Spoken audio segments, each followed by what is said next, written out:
takes a big team and a whole lot of work to play for Australia. And today I'm joined with great mate of mine and huge cricket fan, Gussie Worland. Gus, thanks for coming on board. Smithy, thanks for having me, mate. So Gus, let's talk about your love for cricket.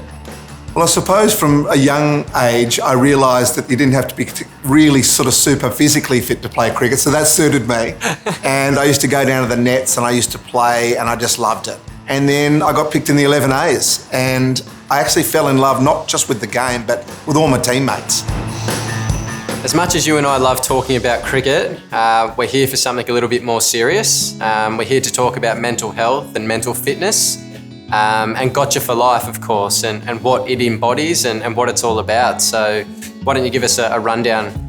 Well, Smithy, for me, I did a program on the ABC called Man Up, and that challenged masculinity in this country and why we lose so many blokes to suicide.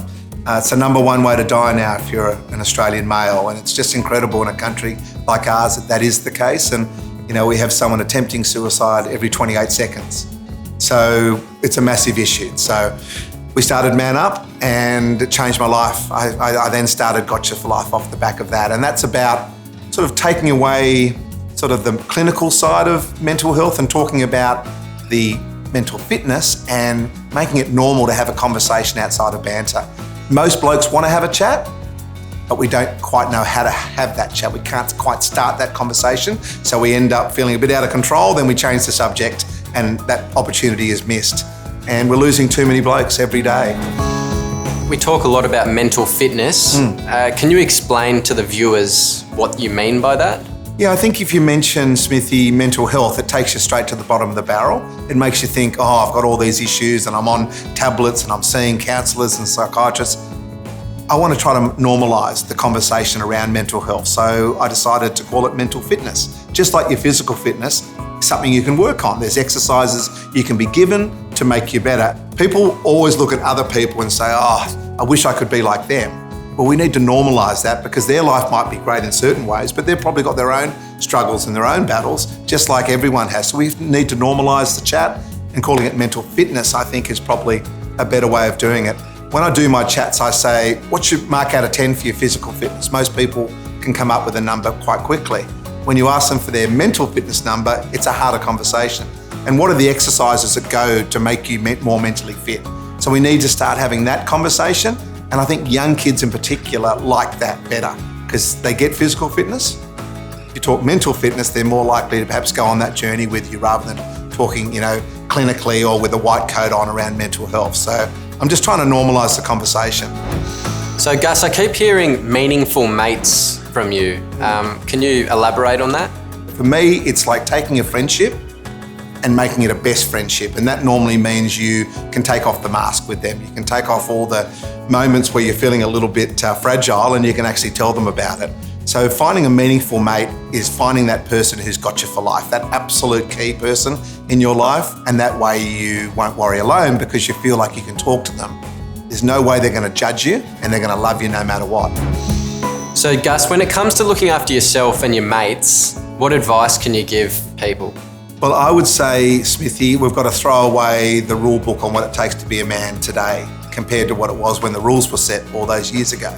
So in a cricket terms, it's sort of that Alan Border style of captaincy, the Captain Grumpy and stuff.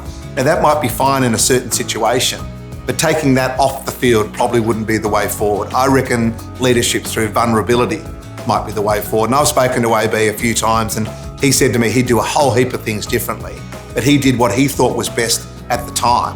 Well, the time now is 2021. So we need to now look at what sort of people, what sort of men, what sort of women are we dealing with right now. Leadership through vulnerability, I think, is the way forward. It doesn't mean that we're not hardworking. It doesn't mean that we're not resilient. It doesn't mean that we have to burst into tears every 5 minutes or have a deep and meaningful every time we talk, but it means that we do leave enough of ourselves just to have that conversation with the right person at the right time.